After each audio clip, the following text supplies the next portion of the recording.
So Cliff, you have a very successful college career. You're obviously on the radar. The buzz is out about Cliff Harris. When did you realize that you could take your game to the next level? Well, I think that's something that goes on today with kids in college, and I think it's to their detriment, really, to be honest with you, because I think that falsely they're under an impression that they can play pro football, and I think it's promoted by the coaches to get them to play better and focus less on their studies. And my sophomore year is when pro scouts started trickling in and timing me in the 40 and watching me, and I was, it was not like, Ouachita Baptist is not like one of the major stops, in Arkadelphia, Arkansas for the pro, on the pro circuit, but it gives you the thought that you can do that. And when you go to a larger school, it's even more, there's more intensity there because and the coaches tell you, well, good gosh, out of the whole state of Arkansas, 3 guys or 5 guys got a chance to try out my year. There was, 500 players and 5 guys got a chance to try out. So it's unrealistic for these young players to believe that. And so I think that they need to really, and that's what I told my boys that played college football, focus on your studies, and if football comes, pro football comes, you maximize it, but don't count on it because the chances are so slim. Everything, all the ingredients have to line up exactly right, and every time, and the position, the coach, the whatever the scheme, you have to be perfect for it, and you have to be healthy. So your chances are very, very slim to make it. So it worked for me, It did, and what's interesting is your senior year, the director of player personnel, Gil Brandt of the Dallas Cowboys, he had assured you that you would be drafted within the first 6 rounds. And that phone, you sat by the phone, you waited, and the phone never rang, did it, Cliff? You read my book. I think I did. Yeah, Gil Brandt, who's a great friend and I owe a lot to today, because he developed a system that allowed scouts to go to these small schools and really find the players that stood out. And I was one of those guys at Ouachita that stood out. And but he told me, and I think that he probably was trying to make that happen, and thought he might make it happen. But he told me they were going to draft me in the first 6 rounds for the Cowboys, and I stayed by the phone, obviously, waiting for my phone call. I never got it, but they did call at 12 o'clock the next night, as soon as the draft ended, and said, well, we want to come sign you as a free agent. I was really upset and said, I don't want that to happen. And because I had some other teams that were interested, but I ended up signing with them. I like their shiny pants, one of the reasons. But I wanted to, and I thought there was a good opportunity there. It was close. But you really had to give credit to your college coach, Buddy Bob Benson, because, isn't it amazing how God provides that reinforcement? Because he kind of had to encourage you along and say, you know what, you need to reconsider their offer and to take that. That's right, exactly. Yeah, he did. Because he was my mentor, and I would look to him for advice as it relates to football, and he told me that I should sign with the Cowboys, and so I took my $500 bonus, and you spent $100 on a stereo, right? That's right. I took my $500 bonus and headed to California, Thousand Oaks. So tell us, what was it like, Cliff Harris, when you did arrive at training camp? Because you had a lot of competition. There was 120 rookies in camp, right? And every day you had to bring it. Well, that was the timing of that, and was really interesting timing because at that time the NFL was striking, the Players Association was striking for, of all things, free agency. What allowed players today to make the salaries that they make today was for the players back then that sat out and said, we're not going to go in and play. We're going to hold out for the players of today to get their money. So the foundation was laid right there for the higher salaries for later that were paid to these players today. there were 120 rookies there because they wanted more rookies in training camp because they wanted long lines for practice to hone in on the players that could actually make that team. It gave the rookies that were there a better chance to be viewed. We had 6 rookie games, which didn't happen. Doesn't happen today. I mean, today they take, 15 to 20 rookies because of the media today and the availability of technology allows you to see a player, many times just through the internet. But at that time, that was not available. So I went there with 120 other rookies. There were probably 25 defensive backs, and I was like, hey, I was from Washita. I didn't know how big they'd be, but I knew that when I got there, I can compete with these guys. Well, and it really was, Cliff. It was survival of the fittest. And I think what's interesting, I mean, you've had so many accolades and accomplishments throughout your prolific career. The Ring of Honor in 2004, we had an opportunity to look at that, being inducted into the Arkansas Hall of Fame. But truly one of your greatest highlights in your career for you personally, it is when you were named the starting free safety as a rookie, correct? Yeah, I was.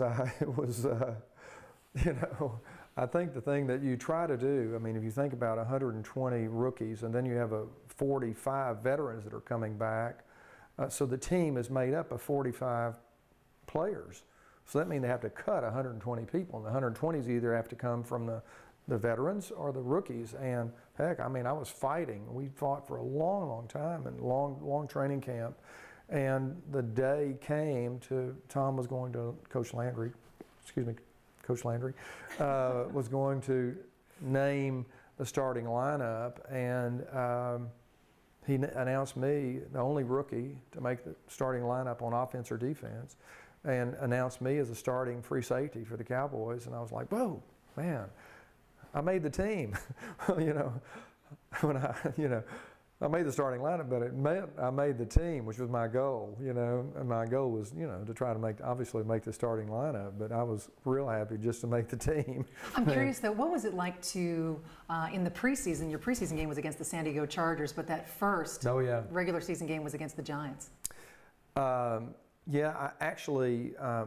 first game was in San Diego, and I mean, I'd never been to a pro football game before, and I was playing corner at the time. I came in as a corner, and they moved me to safety, which brilliance of Coach Landry, thank goodness, because they moved Mel back to corner, and Mel Renfro, Hall of Fame, a guy that was out there with me.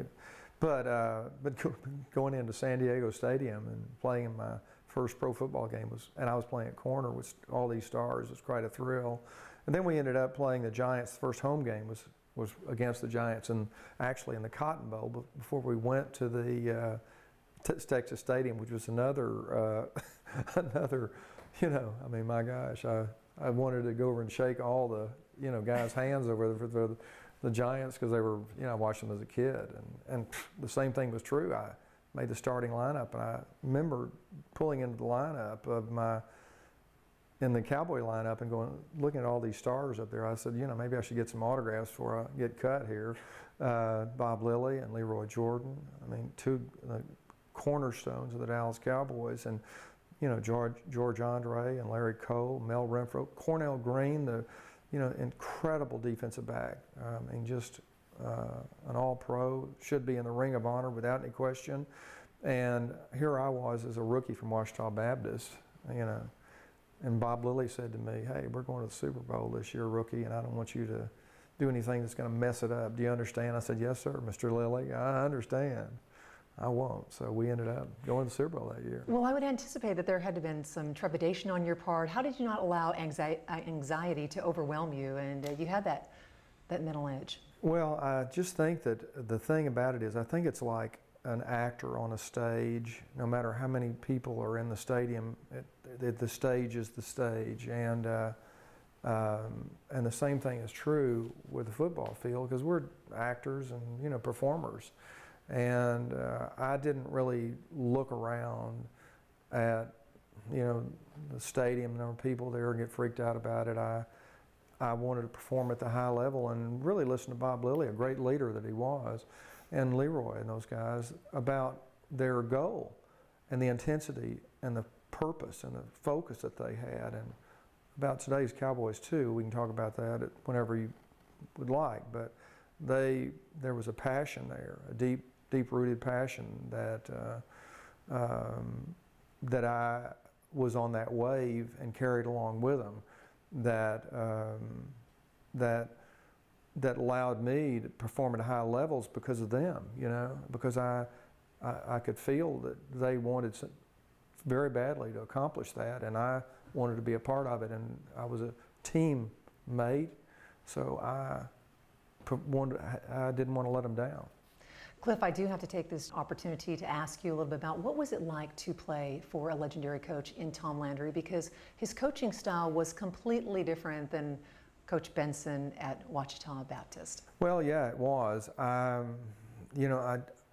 You know, when you're a player, you know, the reflection on how great Tom Landry really was came after I played.